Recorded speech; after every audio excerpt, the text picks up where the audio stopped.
Assalamualaikum warahmatullahi wabarakatuh. Alhamdulillahilladzi anzala al-Qur'ana hudan linnas wa bayyinatin minal huda wal furqan. Asyhadu an la ilaha illallah wahdahu la syarika lah wa asyhadu anna Muhammadan abduhu wa rasuluhu alladzi la nabiyya ba'dahu. Rabbi shrah li sadri wa yassir li amri wahlul 'uqdatam min lisani yafqahu qawli. Amma ba'd. Bapak Ibu Ahlul Quran yang sama-sama mengharapkan ridha Allah Subhanahu wa taala.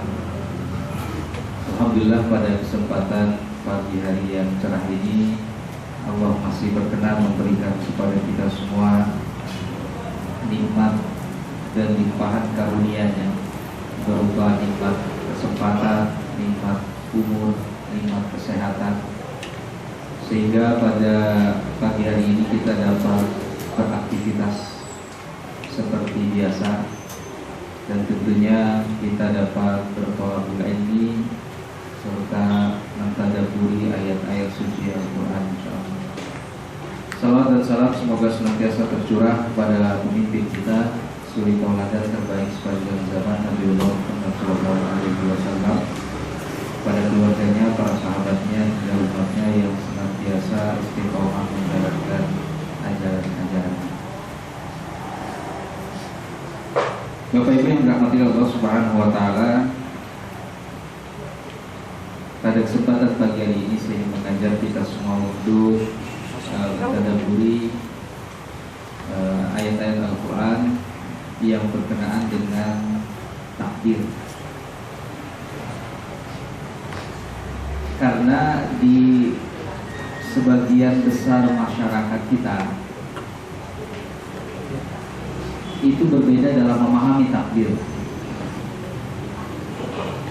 Ada 3 kelompok orang yang berbeda dalam memahami takdir. Nah, kemudian jadi 3 aliran. Dikenal dalam istilah ilmu tauhid ada aliran yang disebut dengan Jabariyah. Aliran Jabariyah ini adalah berpemahaman bahwasannya manusia itu segala perbuatan, tindakan, ucapan itu dipaksakan. Nah, Jabar itu memaksa. Artinya dia tidak ada pilihan, tidak ada ikhtiar, tidak ada usaha. Seperti halnya wayang atau robot yang digerakkan oleh dalang. Semua dipaksa aja. Dan semua menganggapnya ini adalah takdir Allah. Bapak, kenapa kalau hadir pada saat sholat Jumat, khutbah Jumat, kenapa Bapak suka tidur? Jawaban Bapak, ditakdirkan sama Allah. Kenapa Pak kalau dengar khutbah Jumat suka tidur? Saya ditidurkan oleh Allah. Takdir. Tapi kalau nonton Piala Dunia, saya dibukakan matanya oleh Allah Subhanahu. Ibu dikritik sama anaknya, mama atau umi, kenapa sih mama hafalannya dari dulu tuh 5 surat aja, Al-Fatihah, Al-Ikhlas, Al-Falaq, An-Nas, sama Al-Kautsar. Ya mama takdirnya cuma 5 surat. Jadi semua ke Allah, takdir. Ya. Ini bukan kemudian kita nanti menganggap itu memang bukan ketentuan Allah, bukan. Tapi di sini kita gali dulu kelompok per kelompok. Yang kedua ada kelompok Qadariyah. Nah, kalau kelompok Qadariyah sebaliknya, semuanya tindakan, ucapan, pokoknya kita yang menentukan. Ya, tidak ada urusan dengan Allah. Ya maaf, seolah-olah kekuasaan Allah dicabut dari segala aktivitasnya. Kamu hebat bisa berhasil, saya. Ilmu saya berhasil. Perencanaan saya yang hebat. Terus kamu kenapa gagal tahun ini? Ya kesalahan saya. Saya tidak matang dalam merencanakan hal ini. Maka saya gagal. Seolah-olah tidak ada kemudian. Ini seperti halnya jawaban jawaban Qarun ketika ditanya dari mana ilmu dari mana harta yang kau miliki sedemikian banyak wahai Qarun? Apa jawabannya? Inna ma'utituhu ala ilmin indi. Ya, ilmu saya. Ya, saya banyak harta ini ilmu saya. Jadi kalau bapak ibu, dari mana ilmu dan harta yang bapak ibu miliki? Wah, bapak jawabnya seperti itu ya tidak jauh beda dengan Qarun dan dengan berpemahaman qadariyah tadi. Lalu yang ketiga adalah orang kelompok yang bersikap moderat, pertengahan, artinya dia berada di tengah di antara dua ekstremitas pemikiran ini. Dia meyakini bahwa segala realitas kehidupan itu ada ketentuan Allah, tapi Allah juga memberikan perangkat untuk kita mencari ketentuan Allah yang terbaik. Untuk kita usaha, untuk kita ikhtiar, untuk kita berupaya mencari ketentuan Allah yang terbaik. Dia sadar dan dia yakini betul, dia imani betul bahwasannya setiap realitas kehidupan itu sudah ada ketentuan Allah Subhanahu wa taala. Itu pertama kunci. Makanya qadar itu atau takdir itu berasal dari bahasa Arab qadar. Kan artinya ukuran, takaran, ketetapan, ketentuan. Kita suka ada sebut saya mampu ala kadarnya. Dari bahasa Arab qadar. Artinya apa? Ketentuan, ketetapan, keputusan, ukuran yang sudah Allah tetapkan dalam setiap realitas kehidupan itu adalah takdir. Dalam bahasa Al-Quran sampai daun yang gugur dari rantingnya itu bukan kebetulan. Sudah ada ketentuan. Dalam kamus dan ilmu kita kebetulan itu, Pak. Tapi dalam kamus atau ilmu Allah Subhanahu wa taala tidak ada sifatnya kebetulan. Saya kebetulan bisa ke Sanggar Quran hari ini. Enggak kebetulan. Cuma dalam kamus kita yang serba terbatas, ilmu kita yang serba terbatas, kita sebut kebetulan. Tapi ini sudah ada ketentuan Allah Subhanahu wa taala bahwa saya harus sampai di tempat ini pada hari ini jam segini. Itu kita yakini. Nah, untuk sebagai sebuah gambaran, saya kasih sebuah contoh ilustrasi saja, Pak. Ustaz Dadi punya mobil agak tua, mobilnya sudah tua, bodinya sudah mulai kropos. Kemudian ban depannya botak, spion satu pecah, setirnya goyang, dan rem harus dikocok. Jadi kalau mau rem harus dikocok dulu. Tapi beliau berniat untuk bawa mobil itu ke Bandung. Artinya mau ke Bandung. Ya udah, pergi ke Bandung dengan mobil yang kondisinya seperti tadi. Di jalan tol Cipularang dia bawa kecepatan 140 km per jam dan bawanya zigzag, Pak. Maklum, mantap. Zigzag. Di kilometer 80 atau jalan yang ya turunan kilometer 90 itu kan ada pengumuman rawan kecelakaan gitu ya, karena memang tekstur jalannya sangat memang kecelakaan lah terjadi. Ya, karena tadi 140 km bawa zigzag. Nggak ada apa-apanya prima jasa di sana. Kecelakaan di kilometer 80. Pertanyaannya, itu takdir bukan? Takdir bukan, Pak? Hah? Terjadi perselisihan pendapat. Ada yang nyebut takdir, ada yang bukan. Ya, baik. Contoh yang kedua, ibu pulang, taruhlah ibu habis silaturahim dari rumah saudara ibu. Di daerah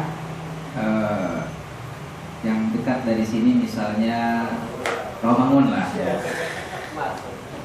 Rawamangun.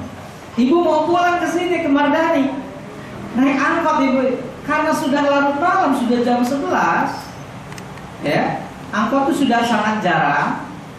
Begitu dapat angkot yang lagi ngetem, ternyata supir angkotnya mabuk. Kelihatan Bu mabuk itu karena megang botol, mulut bau alkohol, kemudian mata merah. Dan cara bicara juga orang. Mana Bu? Naik Bu Haji. Naik ke Ramadhannya naik. Dari Romangun jalan mobil itu, angkot itu, ya namanya supir mabuk, Pak. Ya, apa namanya, jalannya tuh tidak lancar kan, nggak stabil, namanya sedang mabuk. Jalan udah kosong, dia juga jalannya seenaknya aja. Akhirnya ibu merasa, wah nggak benar nih supir. Belum sampai ke sini ibu turun di depan lah, taruh di kayu awet situ ya. Apa? Rawasari. Benar, biarin lah rugi 5.000 daripada disupirin sama supir angkot yang mabuk. Turun lah itu. Ya, betul, turun itu di trotoar sebelah kiri. Ya, ibu turun dengan tujuan mencari angkot lain yang supirnya lebih benar lagi bawa mobil. Begitu turun angkot jalan, ya si supir angkot juga karena tadi lagi mabuk, nggak tahu bahwa kan udah bilang ibu tuh mau kesini tujuannya. Ya harusnya dia kalau sadar kan nanya, bu kenapa turun belum nyampe? Karena dia nggak sadar, udah jalan, yang penting udah dibayar. Mungkin kalau ibu nggak bayar juga dia nggak ngeh, lagi mabuk. Nah begitu jalan, ibu jalan juga di trotoar. Lagi jalan itu ada motor dengan kecepatan tinggi dari belakang, kemudian hilang keseimbangan, menimpa ibu ketabrak. Jawabannya itu takdir atau bukan? Apa beda dengan yang tadi, Pak? Bu? Sengaja, nggak sengaja juga. Mana yang pengen sengaja tabrakan? Nah, baik. Dari dua ilustrasi ini mudah-mudahan nanti kita bisa memahami pemahaman takdir bagaimana yang Allah Subhanahu wa taala tentukan dalam Al-Qur'an atau hadis Rasulullah. Berbicara takdir Bapak Ibu, itu bukan hanya berbicara masalah jodoh, rizki atau ajal. Ternyata Allah Subhanahu wa taala di dalam Al-Qur'an mengungkapkan kalimat takdir ataupun membahas tentang makna takdir itu amat luas. Kalau dalam ilmu ekonomi ada makro, ada mikro, saya boleh kemudian mengklasifikasikan pemahaman takdir pun ada makro, ada mikro. Pemahaman takdir makro itu yang luas. Jadi takdir Allah itu meliputi seluruh alam semesta, dari yang besar sampai yang paling kecil, yang tidak nampak oleh kita gitu. Ya.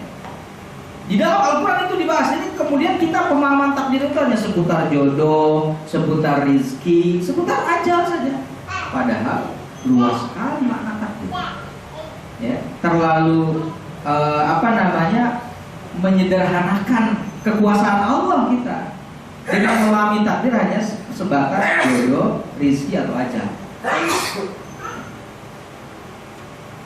Sekarang pemahaman takdir secara makro alam semesta ini, disitulah ada ketentuan Allah Subhanahu wa taala. Tadi saya sudah sampaikan definisi takdir secara sederhana, bahwa setiap keputusan, ketetapan, kemudian ukuran dan takaran yang Allah sudah tetapkan dalam setiap realita kehidupan itu adalah takdir. Kita buka surah Al-An'am ayat 96. Quran surat 6 ayat 96. A'udzubillahi minasyaitonirrajim. Sudah ditemukan? Surat 6 ayat 96.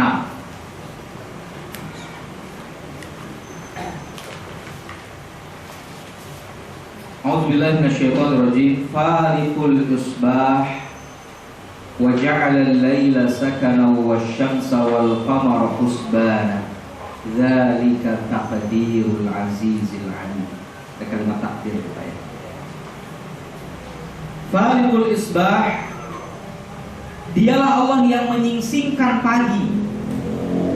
Wa ja'ala al-laila sakana, dan dia juga yang menjadikan malam untuk beristirahat. Wasyamsa wal qamara husbana, dan dia juga yang menjadikan matahari dan bulan sebagai bahan perhitungan, alat perhitungan. Dzalika taqdirul azizil alim. Itulah ketetapan Allah yang maha perkasa lagi maha mengetahui. Kita garis bawahi wasyamsa wal qamara husbana, matahari dan bulan sebagai alat perhitungan. Nah, di sini ada ketentuan Allah, Bapak. Kalau kita tanya, Sesuatu yang ada ukurannya itu bisa dihitung kan? Sesuatu yang bisa dihitung itu karena sudah ada ukurannya, sudah ada ketetapannya. Logika matematik 1 tambah 1 itu 2 karena sudah ada ukurannya, sudah ada ketetapannya. Nah, matahari dan bulan oleh Allah dijadikan sebagai alat perhitungan, lalu manusia diberikan akal bisa hitung, maka lahirlah kalender Syamsiah atau lahir kalender Qamariyah, bisa dihitung. Syamsu atau matahari kemudian jadi kalender Syamsiah. Kalender Syamsiah atau Masehi yang kita gunakan itu kan sudah bisa dihitung karena sudah ada ukuran dan ketetapan dari Allah Subhanahu wa taala. Bahkan kalender 2015, 2016, 17, 18 kalau ibu bapak mau cetak hari ini bisa. Di handphone bapak ibu kalender 2015 sudah ada. Kalender 2016 sudah ada. Kenapa itu? Bisa dihitung karena sudah ada ukuran dan ketetapannya. Lalu matahari, kalender Syamsiah karena bisa dihitung oleh kita 1 tahun itu sudah bisa dihitung kalau tidak 365, 366 hari kalau tahun kabisa. Kemudian setiap bulannya di bulan Masehi itu sudah bisa dihitung kalau nggak 28, 29, 30 sampai 31 bisa dihitung kan? Bumi mengelilingi matahari itu konstan, istiqomah, ada ukurannya, maka bisa dihitung oleh para ahli. Menurut Profesor Thomas Jamaluddin, bumi mengelilingi matahari itu kecepatannya 100.000 km per jam. Makanya konstan, kemudian satu hari 1 malam itu 24 jam gitu ya. 1 menit itu 60 detik.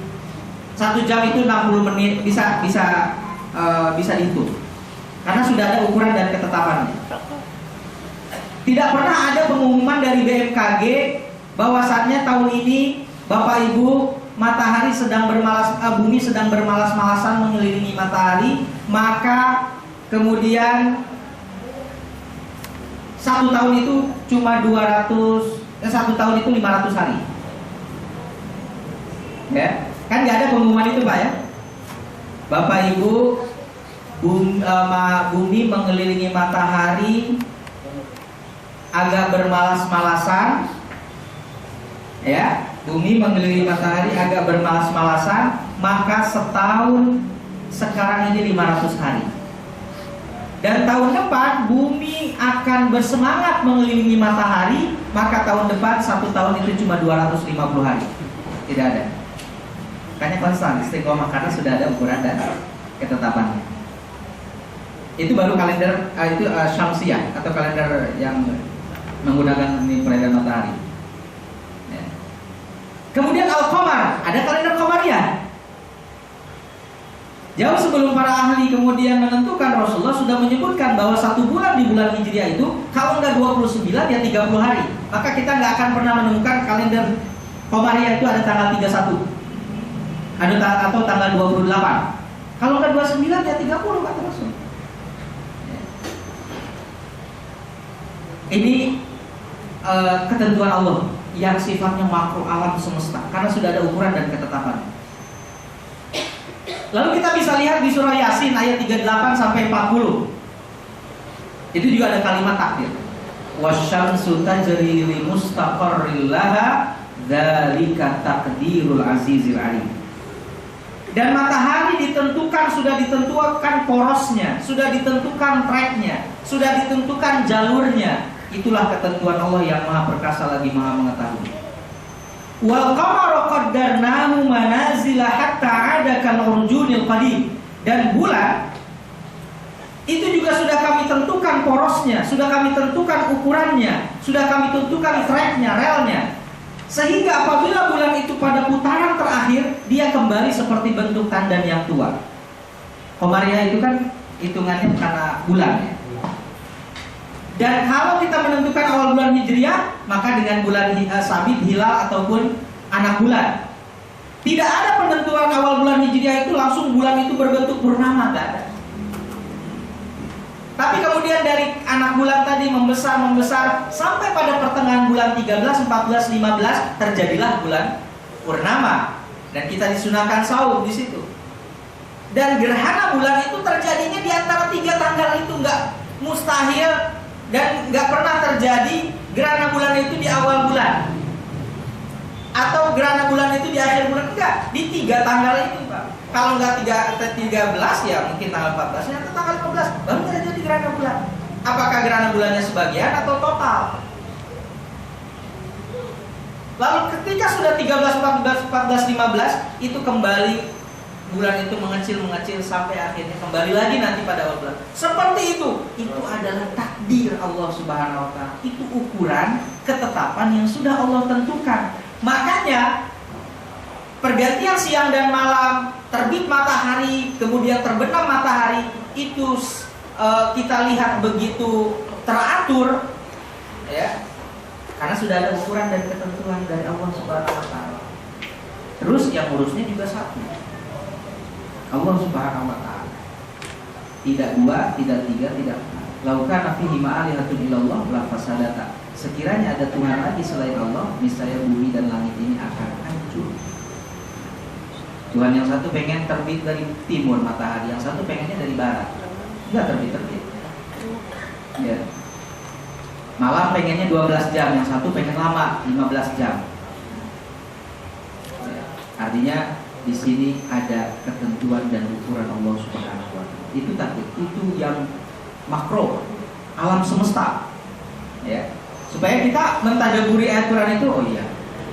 Ya. Kan tadi sudah sepakat bahwa setiap realitas kehidupan apapun itu sudah ada ketentuan Allah. Sampai daun yang gugur dari rantingnya itu bukan kebetulan. Enggak kemudian terang aja dia gugur karena sudah kering. Enggak, daun yang masih muda aja bisa kok, yang masih hijau, segar bisa aja gugur. Bisa aja kemudian jatuh ke bumi. Ya. Makanya tidak ada istilah kebetulan dalam ilmu Allah Subhanahu wa taala. Semua sudah ada ketentuan. Nah, ini oleh Allah kemudian juga ditegaskan dalam Al-Qur'an surah Al-Furqan ayat 2. Alladzi lahu mulkus samawati wal ard wa lam yattakhidh walada wa lam yakul lahu syarikun fil mulki wa khalaqa kulla syai'in faqaddarahu taqdira. Dialah Allah yang memiliki kerajaan langit dan bumi. Dan Allah tidak membutuhkan anak, Allah juga tidak butuh partner untuk mengurus langit dan bumi ini. Jadi untuk menegaskan bahwa yang ngurus ini satu, dan Allah nggak butuh yang namanya partner, pembantu, anak atau siapapun untuk mengurus langit dan bumi. Wa khalaqa kulla syai'in. Allah yang menciptakan segala sesuatu, faqaddarahu taqdira. Kalau Allah menciptakan sesuatu, Dia ukur dengan ukuran dan ketetapan yang sangat sempurna. Sudah dengan ukuran dan ketetapan yang sempurna. Ya. Artinya penuh dengan keseimbangan sudah. Kan kita kenapa sih matahari harus besarnya sekian? Enggak, itu sudah ada ketentuan dan ketetapan Allah yang sempurna. Ya. Nah, ini makna takdir secara makro, Bapak Ibu. Alam semesta. Lalu mengerucut kepada kita manusia, ya, karena kalau dibahas dengan binatang, tumbuh-tumbuhan, wah sangat luas sekali. Ini langsung kepada manusia, ya. Di kita pun ada ketentuan Allah Subhanahu wa taala. Di dalam fisik ini, tubuh kita sudah ada ketentuan Allah Subhanahu wa taala. Contoh Asy-Syura ayat 49 dan 50. Quran surat 42 ayat 49 dan 50. Lillahi mulkus samawati wal ard. Ini yang langsung kepada diri kita, Bapak Ibu. Yakhluqu ma yasha, yahabu liman yasha'u inatha wa yahabu liman yasha'u dzukur. Bagi Allah lah kerajaan langit dan bumi, Dialah yang menciptakan apa yang Dia kehendaki. Dan Allah juga yang menghendaki seseorang dapat anak perempuan atau dapat anak laki-laki. Saya tanya ibu-ibu yang fitrahnya mengandung dan melahirkan, menentukan laki-laki dan perempuan ibu, bapak atau Allah? Atau USG?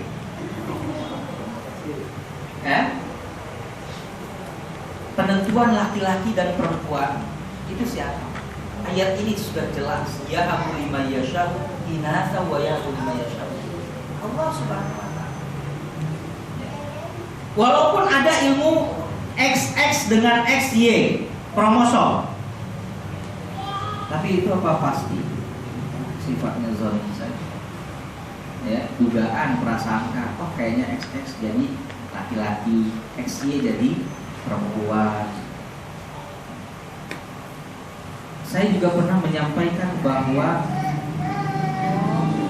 sampai detik ini dan sampai hari kiamat saya yakin tidak ada mesin yang dapat menciptakan spermatozoa atau ovum.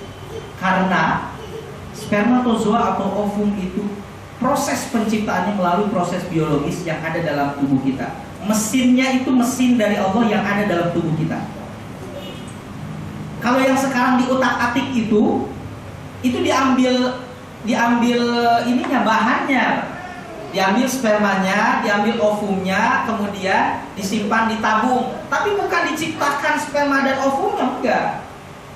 Diambil dari bapak, sperma bapak, kemudian dari istri bapak juga ovumnya, karena memang rahimnya mungkin tidak bisa hamil, lemah dan lain sebagainya, kemudian dibuat di tabung.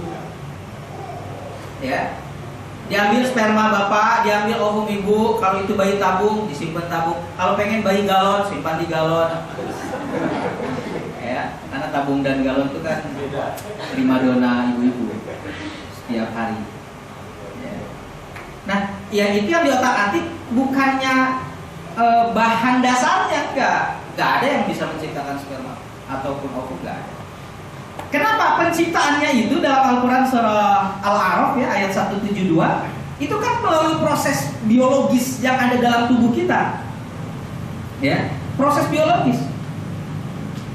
Allah Subhanahu Wa Taala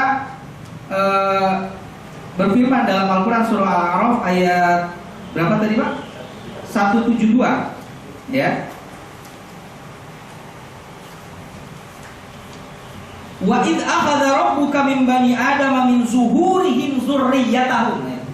Dan ingatlah ketika Tuhanmu mengeluarkan dari sulbi, sulbi itu tulang belakang anak cucu Adam keturunan mereka. Sekilas kalau kita baca ayat ini nggak paham, tapi kalau pas tadi saya sebutkan, ayat ini menjelaskan bahwa proses penciptaan manusia atau spermatozoa dan ovum laki-laki dan perempuan itu melalui proses biologis. Tidak ada mesin manapun yang bisa melakukan kecuali mesin yang Allah ciptakan dalam tubuh kita. Hanya kemudian diambil dari tulang sulbi. Dan tulang belakang itu sangat vital. Kalau kecelakaan atau hancur, fatal juga. Tidak bisa kemudian secara medis memproduksi lagi yang namanya sperma ataupun ovum. Ya. Dari situ. Ke ayat ini bisa kita jawab dengan biologi, Pak, ilmu biologi. Artinya ilmu biologi saya ya global saja, pas-pasan, jadi jawabnya cuma segitu. Tapi bapak ibu yang paham tentang ilmu biologi yang lebih luas, ini bisa membenarkan kebenaran firman Allah Subhanahu Wa Taala dalam ayat ini. Ya, sebenarnya proses penciptaan manusia sudah ada sih dalam Al-Quran juga. Jadi kemudian diteliti lagi oleh manusia, kembangkan, jadilah ilmu biologi tadi. Tapi ilmu biologi dasar sumbernya adalah Al-Quran sebenarnya. Nah, ini laki-laki dan perempuan. Lalu kemudian sperma laki-laki yang sehat itu mengandung 200 juta bakal calon manusia. Dia akan membuahi hanya satu ovum saja. Tapi di situ sudah ada yang namanya skema fastabiqul khairat. Ini berlomba kan?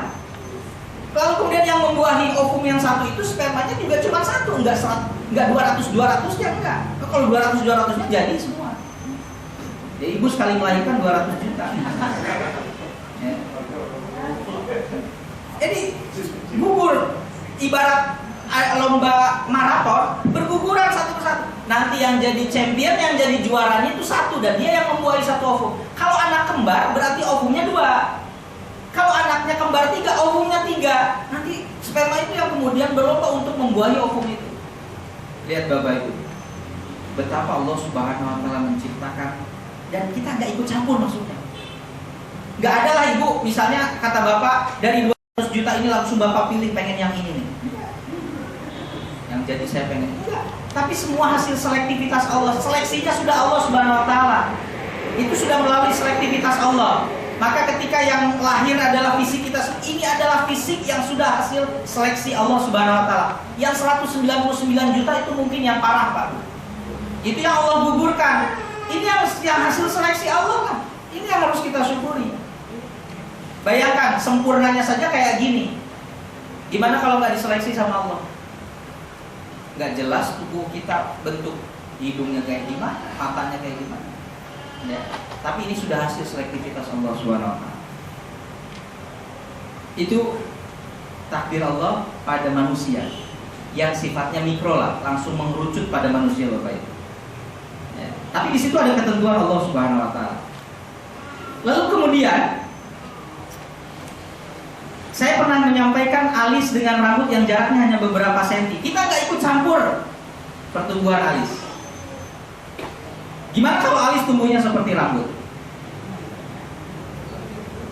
Dan alis kita segini aja. Nanti akan ada rebonding alis. Berkedip, kita nggak pernah ngatur berkedip kita. Saya lihat di sini Bapak Ibu ada yang 1 menit berkedip 2 kali, ada yang 3 kali, ada yang nggak berkedip 4 menit tapi sekali berkedip 1 menit. Kalau itu jangan jadi supir, ya bahaya. Wah, nggak berkedip 4 menit tapi sekali berkedip 1 menit. Wah, sudah kemana Pak? Kan berkedip 1 menit itu maksudnya tidur. Ya, nggak ada yang berkedip 1 menit. Tapi kita nggak pernah ngatur Pak, ya kan? Berkedip kita kapan dan sebagainya. Itulah takdir ketentuan Allah yang ada dalam tubuh kita. Ini dalam tubuh saja. Kemudian dalam surah Ali Imran ayat 6, huwallazi yusawwirukum fil arhami kaifa yasha. Allah yang membentuk kalian di dalam rahim itu sesuai dengan apa yang Allah kehendaki. Kita juga nggak ikut campur Pak. Bapak Ibu kemudian, wah saya kan hidungnya mancung, anak saya harus mancung, terus ibu bapak harus ngatur itu. Enggak. Genetik memang menentukan, tapi tidak semata-mata 100% harus seperti itu. Kadang anak ibu, anak bapak itu nggak mirip sama bapak ibu, mirip sama kakeknya. Ya kan? Kan ketemu, ibu ini anaknya, iya. Kok nggak mirip ibu, nggak mirip bapak ya? Tapi ini anak saya kok, ibu jangan tersinggung dulu. Ya.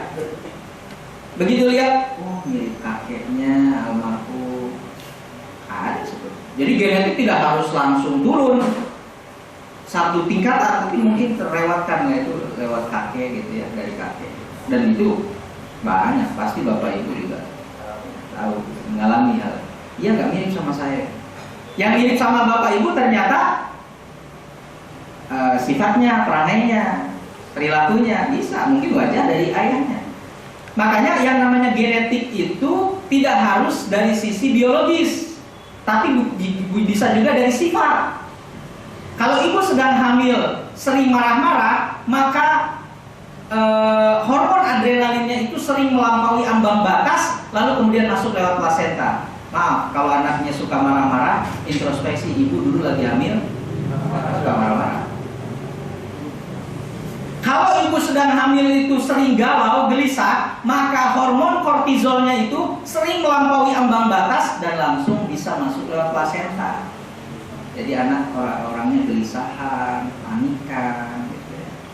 Kalau ada masalah kecil aja, wah paniknya luar biasa. Oh, ibu lagi hamilnya. Maka kenapa sedang hamil itu? Bacakan ayat Quran. Karena dia bisa masuk lewat plasenta, bukan hanya genetik atau bukan hanya makanan yang ibu makan dari mulut, enggak. Sikap dan perilaku juga masuk. Karena apa? Bayi yang sudah ditiupkan ruh, panca indera pertama yang Allah aktifkan itu as-sam'a, pendengaran. Wa ja'ala lakumus sam'a, pendengaran sudah ada. Bayi ibu sedang tidur, ibu mandi aja bisa bangun bayi. Karena ibu kan mandinya tuh bujibuk sambil nyanyi lagi. Bayi lagi enak-enak tidur bisa bangun. Andaikan bisa di USG langsung mungkin lagi begini anak ibu tuh. Karena dengar suara ibu jelek gitu ya. Nyanyi, mandi, nyanyi lagi ya. Makanya kenapa bacakan Al-Quran. Sekarang ada MP3, ada MP4, enaknya tinggal ditempelin ke perut. Tapi yang lebih bagus ibunya yang baca, masuk. Atau ayahnya yang baca, diperdengarkan. Bagusnya si ibunya langsung masuk ke plasenta itu. Kita tidak. Tapi kalau ibu nggak pede karena suara ibu jelek, nah ibu belum tahsinnya belum lulus ya. ayah tahsinnya udah lulus, biar ayah yang bacakan, ya, ya boleh. Kalau orang barat kan dengan musik klasik, Pak, ya, karena dianggap bisa membentuk sel-sel otak, ya. Ternyata Al-Quran jauh lebih hebat, ya, bisa bukan hanya membentuk, menghidupkan sel otak yang mati. Itu bagi yang sudah hidup, yang sudah yang sudah di dunia, ya, bukan yang, kalau bayi kan memang dalam pembentukan. Ini yang sudah dewasa, bisa selnya yang tadinya mati tersentuh oleh Al-Quran bisa aktif lagi. Kan sel di otak kita itu miliaran. Nah, tidak disarankan memperdengarkan Inul Daratista, lagi hamil atau Leo Macan. Nanti yang besar itu bukan otak tapi pinggul. Anak bapak ibu begitu lahir, kenapa pinggulnya gede ya Pak? Ingat mama lagi hamil, oh iya, Inul terus. Jadi besar pinggul.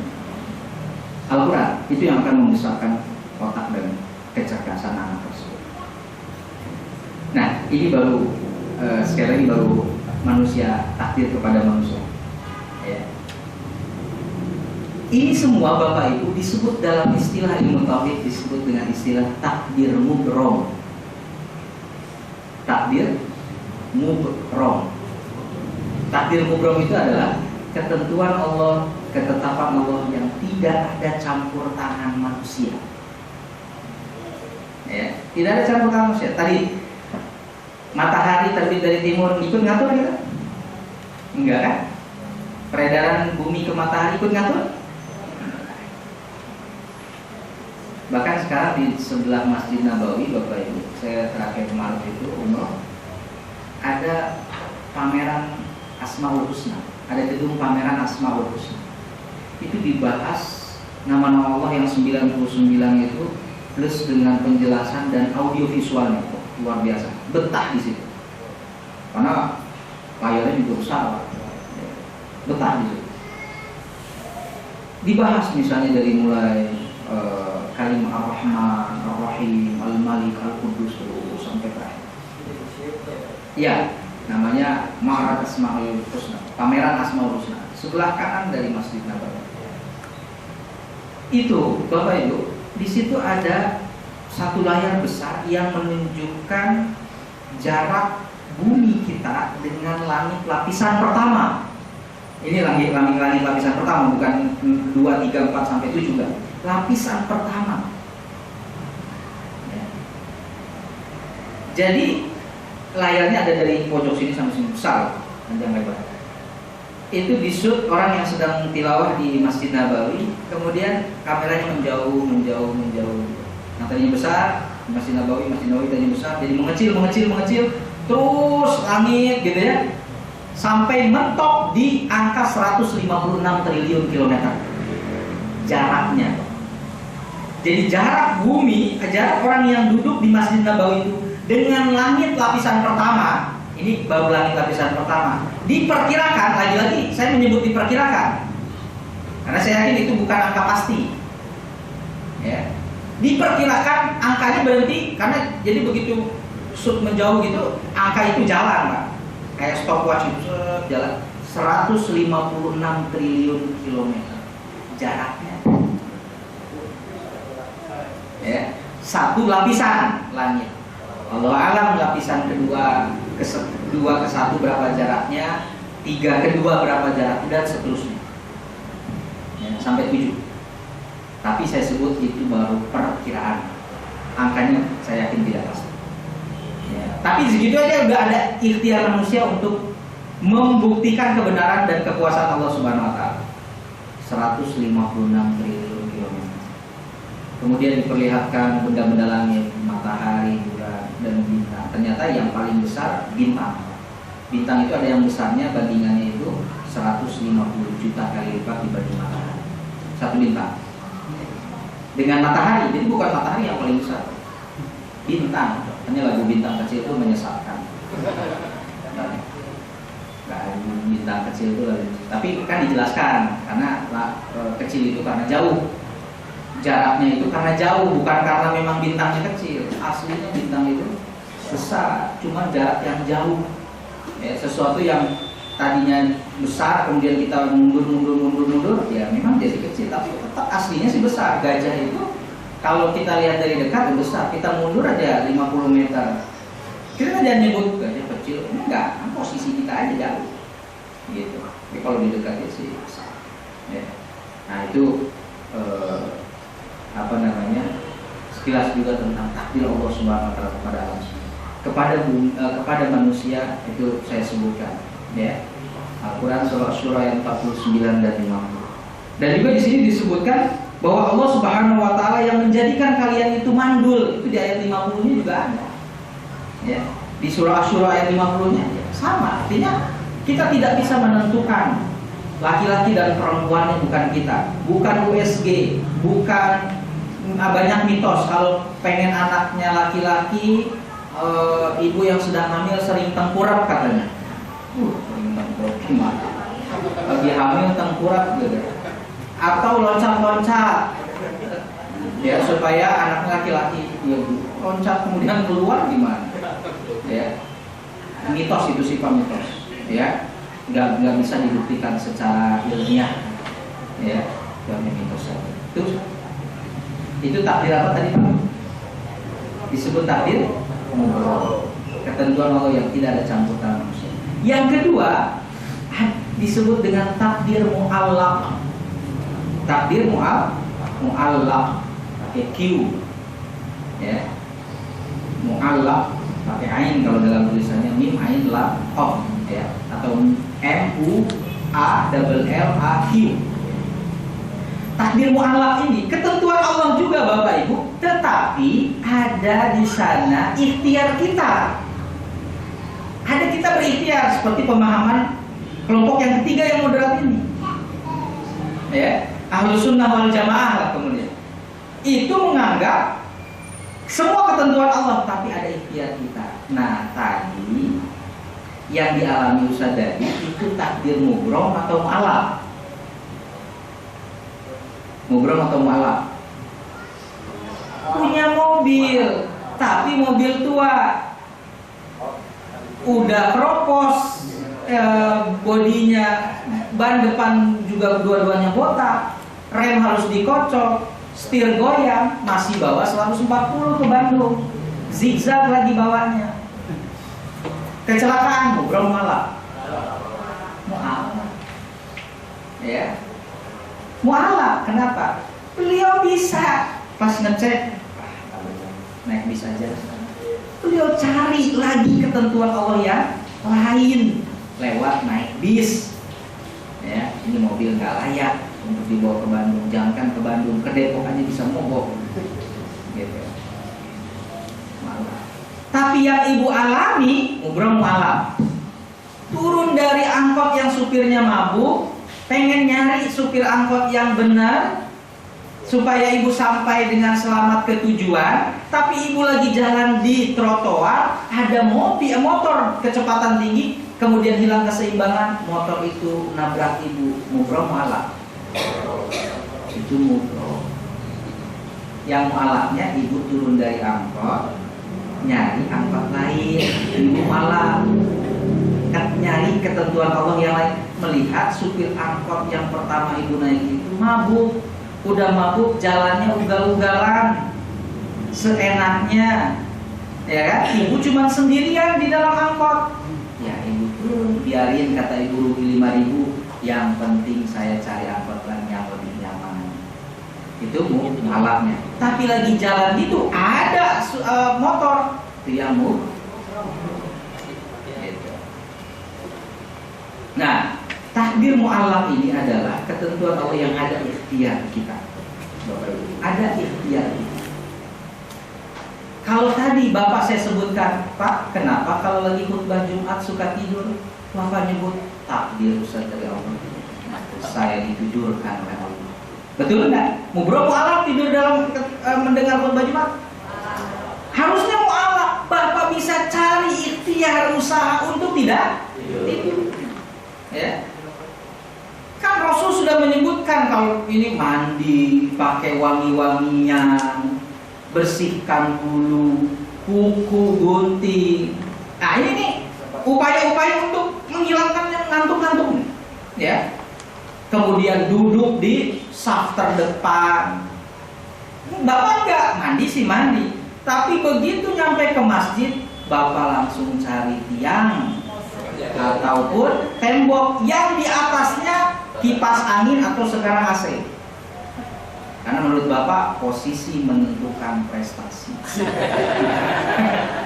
Ya, ya gimana nggak akan ngantuk kalau Bapak memang nyari ikhtiarnya takdir mualaf ya, yang berakibat ngantuk. Iyalah, udah mandi dan dari rumah itu bahkan sempat makan dulu Bapak tuh ya, kemudian nyari ke masjid, padahal saf pertama itu masih kosong. Lihat ada tiang. Bahkan tiang itu sudah sangat identik dengan Bapak. Kan kalau di Masjid Nabawi itu ada tiang Aisyah, ada tiang di situ, ada tiang Abu Bakar. Nah, karena Bapak namanya Pak Yusuf, tiang Pak Yusuf. Ya, di masjid itu. Karena apa, tiang itu nggak pernah ditempati oleh orang lain, nggak ada yang berani. Itu tempat khusus buat Pak Yusuf. Ya, jangan main-main, kuala. Ya. Ya, Bapak jelas duduk di nyender di situ, di atasnya kipas, kemudian atau AC, ya. Bapak nggak bisa ngomong, kenapa sih Pak terus selalu ngantuk kalau berdoa? Ditakdirkan oleh Allah, saya ngantuk. Itu bukan mubrom, malah. Ibu kenapa hafalannya cuma 5 surat? Ditakdirkan Ustaz sama Allah cuma 5 surat. Padahal ibu bisa nambah nggak 1 surat? Bisa, jangankan 1 surat. Lebih dari itu pun masih bisa. Oke, nggak apa-apa, juz amma aja dulu. Tapi bisa, Bu. Ya, tapi Ustaz saya udah sepuh begini, udah tua, apa bisa? Bisa. Ya, karena apa? Ibu nggak cari ketentuan Allah yang lain. Bahwa setiap realitas ada ketentuan Allah. Nah, ada kita dikasih akal, dikasih kolbu, dikasih panca indera untuk mencari ketentuan Allah yang lain yang lebih baik. Ibu cuma 5 surat, Al-Fatihah, Al-Ikhlas, Al-Falaq, An-Nas, sama Al-Kautsar. Ibu cari kemudian untuk menghafal Al-Kafirun. Bisa? Bisa. Sungguh pun ketika Al-Kafirun hafal, Al-Ikhlas ketutup. Jadi kan memori ibu tuh jadi ketindih gitu ya. Ustaz, Al-Ikhlas ketindih sama Al-Kafirun gitu ya. Hafal Al-Ahad, Al-Kafirun hilang Ustaz. Gak apa-apa. Ya, artinya kan ibu Bapak sudah mencari takdir mu'alaf. Ya. Saya tanya lebih ini lagi, lebih aplikatif lagi langsung. Ibu-ibu, suami ibu mubrom atau mu'alaf?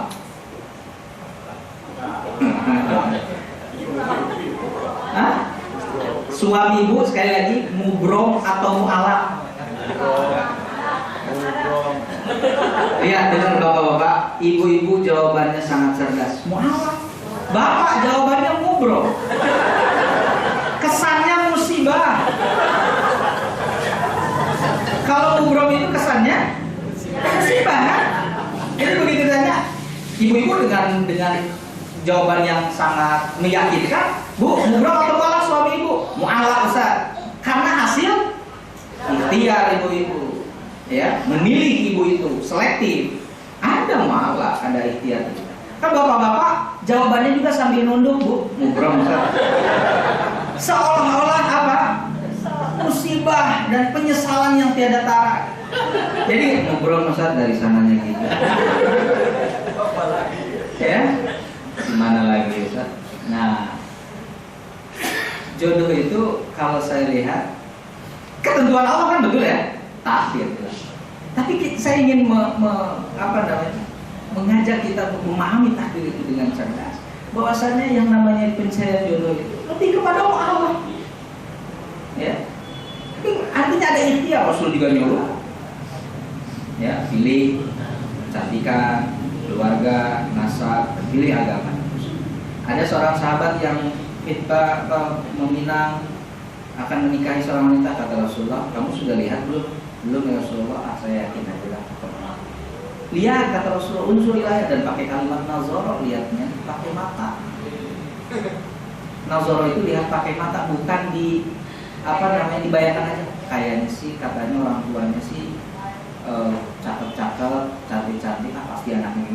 lihat dulu. Siapa tahu nggak punya hidung. Gimana kalau gitu kan? Nggak, lihat dulu, artinya boleh dan disayangkan itu mereka. Gitu, lihat dulu kata Rasulullah. Unzur ilaiha, lihat. Ya. Jadi ada usaha. Gitu. Kalau bapak-bapak sholat musibah, ngobrol Ustaz. Udah nggak ada daya upaya jadi salah. Ya. Tapi kalau ibu-ibu mu'alaf, kenapa? Ikhtiar dulu. Ibu tuh milih. Ada yang datang ke ibu. Yang pertama Pak Yusuf ya Bu ya misalnya. Yang kedua datang itu Asep. Ibu milih antara Yusuf dan Asep ini. Lihat dari penampilan. Memang sih bagusan Asep. Ya. Nilai penampilan 8,5. Tapi Asep itu selalu datang naik angkot. Waktu mau melamar zaman jadiah dulu ya, itu pacaran gitu ya. Dulu gitu kan. Si Asep itu ke rumah itu selalu naik angkot. Kelihatan sama ibu dari jendela itu baru turun dari angkot, menerima kembalian gitu ya. Terus koinnya tuh jatuh gitu. Ya, kebayang kan menerima kembalian, kemudian kembaliannya itu jatuh pun sambil dicari sama Asep itu. Ibu tuh kelihatan gitu, orang tua ibu tuh. Nah, kalau Yusuf penampilan si 5, tapi datang selalu bawa mobil, punya mobil gitu. Ya, kalau kayak begitu ibu milih Asep apa Yusuf? Hah? Yuk, mari. Mengorbankan penampilan, biarin lebih harta. Ya, nggak ada ikhtiar kan? Kita ada ikhtiar. Asep penampilan memang bagus, walaupun gak berharta, tapi ahli masjid, ya kan?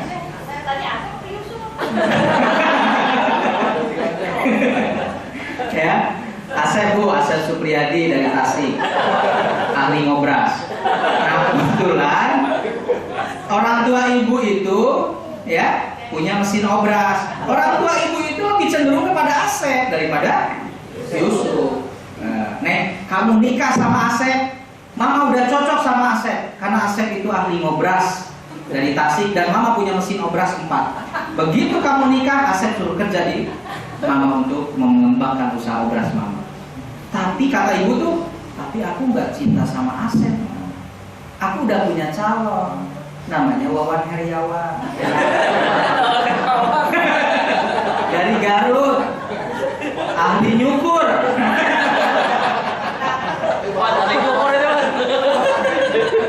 Maaf, kesamaan nama itu hanya sebuah kebetulan. Ya, aku udah punya calon pilihan Wawan, kata ibu tuh, dari Garut ahli nyukur. Mama nggak setuju, mama lebih cocok sama Asep Supriyadi, gitu kan? Gak mau tahu, tapi aku nggak cinta nyusul, kata mama, kata ibunya, cinta menyusul. Pokoknya kamu harus kawin, nikah besok. Ya udah, ibu tuh nikah, benar anak 7. Itu ngobrol malah. Ngobrol ibu nggak ada pilihan, pokoknya kata nikah aja. Kata ibunya, ibu tuh cinta menyusul, udah cinta nyusul, kamu nikah aja. Tapi begitu ibu ada pilihan, Asep begini, Wawan seperti ini. Asep datang memang ya cuma naik angkot, bawanya juga bawa Asep penampilan memang bagus, tapi ahli masjid, cuma dia nggak berharta. Kalau Wawan datang ke rumah itu selalu bawa mobil, bawa martabak lah apa kalau ngapel ya. Nah si Wawan ini datang, kalau Asep datang itu selalu ngabisin martabak di bawah. Jadi apelnya itu dijam sama ibu itu ya. Wawan dulu bawa martabak, Wawan selesai jam 6:30, Asep 7:30 datang, ada martabak sisa. Akhirnya sama Asep dihabisin. Tapi Tawadu orangnya ahli masjid gitu ya, walaupun datang naik angkot, kebayang habis ngambil kembalian angkot, kemudian jatuh koin 500 dicari juga, ya. Kelihatan sama ya. Tapi ibu kemudian disuruh. Tapi ada juga orang tua ibu, Neng, kenapa kamu masih mau nikahi si Asep? Karena mama dengar Asep itu kerjaannya tukang palak di terminal, jegernya kampung rambutan, ya. Dia premannya kampung rambutan. Kenapa kamu masih mau? Udah masih Wawan. Apa jawab ibu? Enggak, Ma. Saya sudah sayang sama Asep, dan saya akan membimbing Asep ke jalan yang diridhoi oleh Allah. Nah, ibu punya niat yang baik. Jadi kalau nikah dengan Asep, walaupun Asep itu seorang preman, walaupun Asep kerjaannya malah, tapi ibu dengan bekal ilmu dari Sanggara Al-Quran, ibu ingin mensolehkan Asep, gitu ya. Ibu ingin mensolehkan Asep. Saya nanti Asep akan saya bawa ke Sanggar belajar, nanti mengenalkan Ustaz Dadi, Ustaz Agus, Ustaz Dadang. Pokoknya untuk ini, Mama tuh harus berpikiran yang positif. Orang itu tidak selalu tetap dalam dosa, dia bisa saja berubah. Tapi orang tua ibu tuh sudah memberikan pertimbangan. Tapi Mama itu khawatir kelihatannya si Asep itu nggak akan berubah gini. Tapi karena orang tua ibu sayang, ya sudahlah, Mama ridhoi kamu nikah sama Asep. Mama punya tabungan ini buat bekal kamu. Karena Mama tahu si Asep pengangguran. Masa mau ngasih nafkah kamu dari uang hasil malak? Nih tabungan yang Mama sudah siapkan. Itu rumah yang Mama kontrakin, sudah Mama suruh orang yang kontrak itu selesai aja bulan depan, kamu tempatin. Terus tempat Mama untuk jualan, ya kamu isi. Dah sana. Udah dikasih modal sama orang. Benar aja begitu nikah sama Asep, baru 2 minggu balik ke rumah ibu itu. Ya sambil di sini dulu. Gitu ya. Kamu kenapa? Gitu kan? Kamu kenapa? Ma, aku minta cerai aja sama Asep. Gitu ya. Ini sudah takdir Allah. Itu mubrong atau mu'alaf? Mu'alaf. Ulah dia. Ketentuan Allah juga Bapak Ibu, ketentuan Allah. Tapi mu'alaf ada ikhtiar dia. Dia harusnya sebenarnya berikhtiar ke karena Rasul juga suruh selektif dalam memilih jodoh. Terus gitu. Nanti kalau sudah berjodoh, cari lagi ketentuan Allah yang lain agar rumah tangga itu sakinah dengan cara mencari ilmu, cari tahu, minta nasihat orang dan lain sebagainya.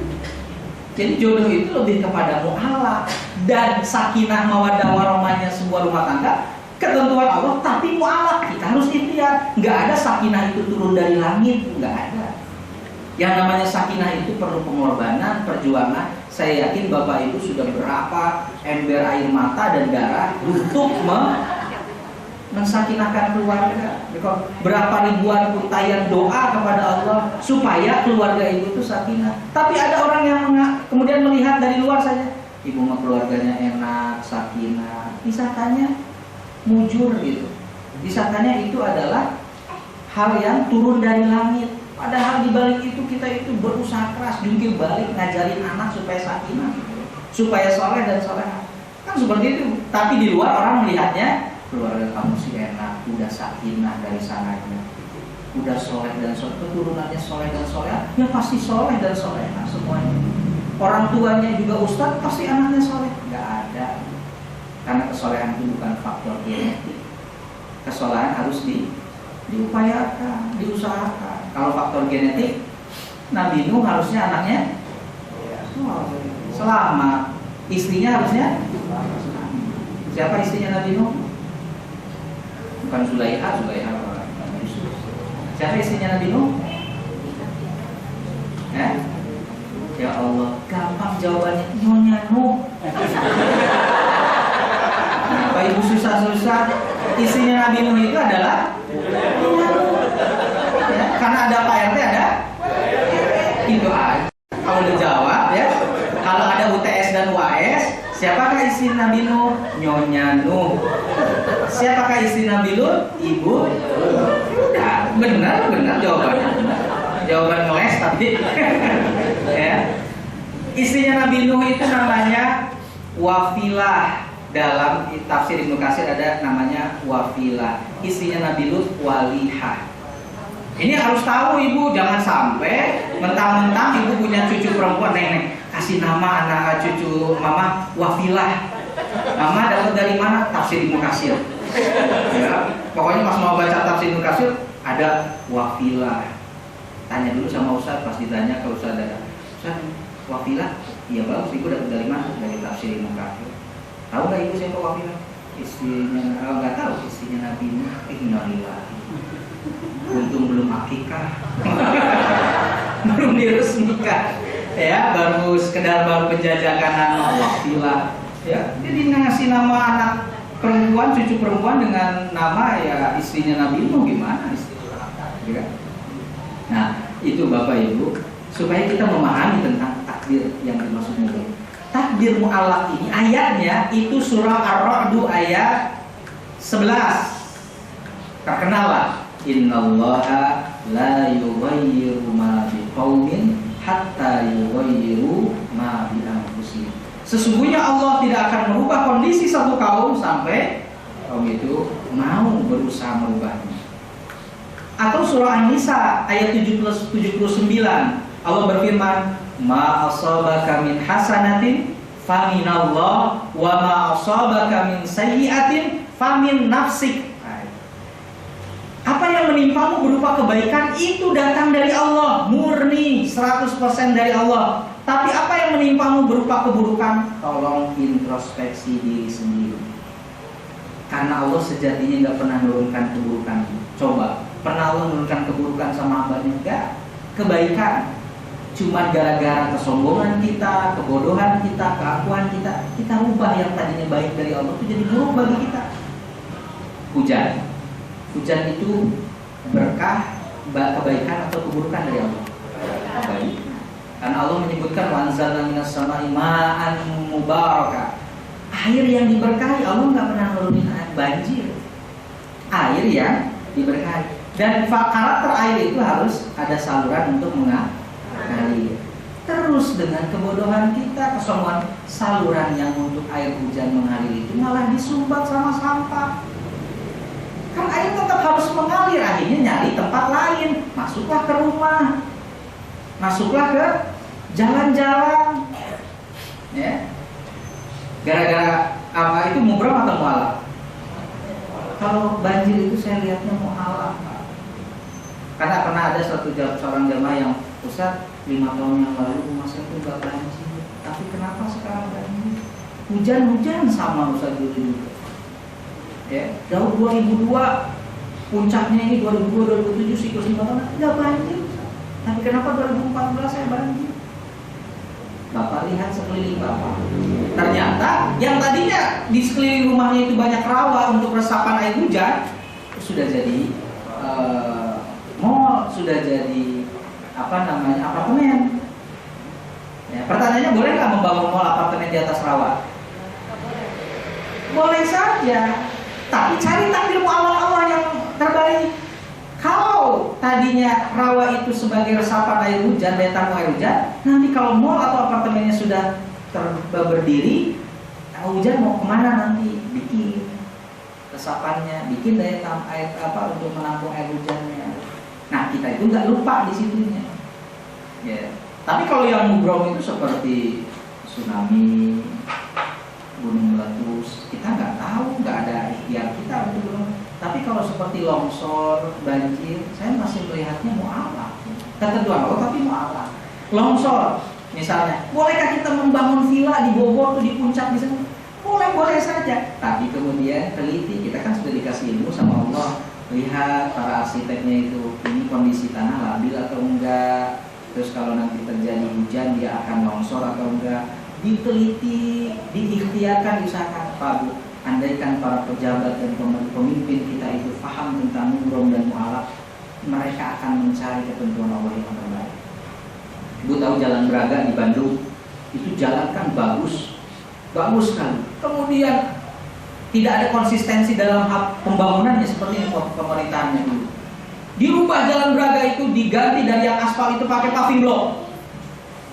Ternyata pas pakai paving block apa? Pecah-pecah juga, bolong-bolong. Ada lagi wacana untuk bikin aspal lagi. Nggak ada konsistensi. Itu aja bongkar pasang, gitu ya? Tidak ada. Terus aja bongkar pasang. Nah, terakhir yang ingin saya sampaikan adalah ketika Umar bin Khattab sampai ke sebuah negeri, kota di negeri Syam, dan kota itu sedang terkena penyakit taun, penyakit menular. Begitu sampai kata penduduk, udah Umar, Khalifah, udah takdir. Ya, masa mau lari dari takdir? Udah, kita udah kena taun, kita udah sampai, udahlah kita takdir di sini aja pasrah. Kata Umar, afiru min qadarillah ila qadari. Saya lari dari takdir Allah untuk cari takdir Allah yang lain. Ya, di kota ini sedang terkena penyakit tahu, tapi ada banyak ribuan bahkan ratusan juta kota yang lain yang di situ Allah tidak menakdirkan ada tauman. Nah, saya mau cari ketentuan Allah yang lain. Bapak, ibu punya orang tua yang sedang sakit, lalu ditanya, Pak, kenapa nggak dibawa ke rumah sakit? Bapaknya stroke. Ngabisin uang Ustaz. Waktunya takdir Allah meninggal, waktu takdir Allah sembuh. Begitu? Enggak. Bapak, ibu, enggak. Saya harus ikhtiar. Langsung bawa ke rumah sakit. Cek, Pak, orang tua bapak, orang tua ibu kena stroke, harus dirawat. Rawat, dokter. Masuk rawat. Ya, udah dirawat? Maaf Pak, alat-alat di sini kurang lengkap. Silakan bapak rujuk ke rumah sakit yang lain. Udah, minta suami pindahkan ke rumah sakit. Di sana lebih lengkap. Oke, masuk. Udah di sana, bapak ibu sudah keluar biaya besar. Sampai kemudian bapak harus jual mobil bapak. Ya, kemudian ibu punya tanah, Pak, jual aja tanah ibu untuk biaya rumah sakit bapak. Udah dijual. Tapi akhirnya orang tua bapak ibu meninggal, itu yang mubroh. Itu yang mubroh. Karena kita berikhtiar mengobati orang tua yang sakit itu bukan menghindari kematian, tapi mengikhtiarkan kesembuhan. Terakhir meninggal, ya sudah, innalillahi. Ya, kita itu yang mubroh, yang nggak bisa kita rubah, nggak bisa ada ikhtiar kita. Tapi kita nggak boleh mengatakan, ya Allah, kalau ujungnya meninggal juga, buat apa saya harus jual tanah? Kalau ujungnya bapak saya harus meninggal, buat apa saya jual rumah? Saya jual mobil. Nah, itu yang nggak boleh. Gitu ya. Tapi kalau begini kan, ya Allah, ini semua sudah saya ikhtiarkan, saya sudah upayakan, hasilnya memang Engkau Subhanahu wa Ta'ala yang menentukan. Ya sudah pasrah. Tapi begitu sudah meninggal, kita cari takdir Allah bahwa meninggalnya orang tua kita itu bukan akhir dari segala. Kita ikhtiar lagi yang lain. Kayak Thomas Alva Edison berapa kali gagal, dan dia menyebutnya bukan gagal kan? Iya kan? Dia menyebutnya bukan terus nyoba gitu. Seperti itu. Karena ada setiap realitas kehidupan sudah ada ketentuan Allah. Kita ikhtiar aja. Ya, kita berikhtiar, ini ada ketentuan Allah. Kenapa? Karena kita diberikan qalbu, Pak. Nah, qalbu itulah sebagai supra kesadaran terdalam untuk mencari dan menerapkan nilai-nilai kebenaran. Itu qalbu yang di ayat 172 Al-A'raf tadi, ayat selanjutnya, wa asyhadahum ala anfusihim alastu birabbikum qalu bala syahidna. Itu qalbu. Maksudnya apa? Ada fitrah ilahiyah bahwa seseorang sebejat apapun Bapak Ibu, dia tetap ada supra kesadaran untuk menerapkan kebenaran. Kesadaran terdalam dia untuk menerapkan kebenaran. Saya tanya, seorang pencopet kalau ditanya kerjaannya halal haram, jawabnya apa? Haram. Tapi kenapa Bapak nyopet? Jawabnya macam-macam. Faktor ekonomi, nggak punya kerja, nggak punya skill untuk bekerja, ya skillnya cuma nyopet. Tapi kalau ditanya nyopet itu benar atau enggak apa pekerjaannya, dia pasti jawab enggak benar. Dan saya tidak mau anak saya jadi copet. Itulah alastu birabbikum, ada sebejat-bejatnya orang tetap ada nilai kebenaran. Maka kita tidak pernah dan tidak boleh menjudge, menghukumi seseorang dia ahli neraka sampai memang kita tahu akhir hidupnya seperti apa. Karena bisa jadi kemudian dia berbalik oleh Allah, diberikan hidayah lebih soleh daripada kita. Ya, seperti itu. Nah, kalau Bapak Ibu kan pernah sekolah SD, SMP, bahkan kuliah, saya lihat di sini wajah-wajahnya ada yang suka nyontek. Kalau ditanya nyontek itu benar atau enggak? Jawabannya enggak benar. Tapi kenapa ibu nyontek? Hobi. Ya, ada yang nyebut hobi. Ustaz, saya kalau nggak nyontek nggak pede UAS. Saya dari TK juga udah nyontek. Tapi kalau ditanya nyontek benar nggak? Nggak benar. Ada alas studio. Contoh yang lebih ekstrim nih terakhir saya sebutkan. Tapi maaf bapak-bapak jangan menuduh yang macam. Tapi lebih ekstrim contohnya. Bapak-bapak nih, pernahkah bapak melihat wanita pakai rok mini? Jujur Pak, jujur. Nah, kalau udah saya sebut jujur sering. Sebelumnya tadi ragu-ragu mau ngakunya. Jujur aja Pak, jujur. Ya, sering katanya ya. Maksudnya begini, begitu kan kita sering naik angkot. Begitu perempuan yang pakai rok mini itu naik angkot, kenapa dia masih tarik rok? Dia masih tarik rok. Dan maaf, pahanya dirapatkan dulu. Ini bukan masalah lihat rok mini kemudian pahala, bukan. Saya pun kalau melihat itu hanya dalam hal observasi aja. Ya, dalam rangka penelitian. Iya, riset. Ya, bahan ceramah. Ya. Kan dulu kan ya sebelum punya kendaraan motor atau mobil kita sering naik angkot, kita tidak naik. Oh, saya dulu sekolah juga naik angkot gitu ya. Nah, ketika saya itu si Mbak pakai rok mini, kenapa harus ditarik-tarik juga? Itu yang saya maksud. Alas itu dulu itu bahwa sebejat-bejatnya pun dia melihat bahwa apa yang dia lakukan itu salah. Ya. Lagi di tukang sayur yang dorong, ada mbak-mbak ya masih muda pakai kaos yang kerahnya agak longgar. Ya, kerahnya agak longgar. Jadi kalau dia nunduk ke bawah itu terlihat dada. Begitu belanja ke tukang sayur, jatuh dompetnya. Ya kan? Jatuh dompet. Begitu dia turun mau ngambil dompetnya, dia refleks menutup kerahnya. Tangan kanan nyari dompet, tangan kiri nutup kerah. Itu padahal momentum yang sudah dinantikan oleh tukang sayur. Maksudnya untuk nyariin dompetnya, Bu. Bapak pikirannya untuk mencari dompet yang jatuh. Gitu. Terlihat wajah tukang sayur kecewa berat. Ya, ketemu nggak ketemu, udah ketemu sih ya udah. Gitu. Tapi maksudnya apapun yang dilakukan ada hal dalam kondisi seperti itu, dia tetap ada supra kesadaran untuk mencari dan menerapkan nilai kebenaran yang dia kerjakan, yang dia lakukan itu salah. Makanya tadi pakai rok ini ditarik-tarik. Udah jelas ngapain kalau harus tarik-tarik pakai rok ini?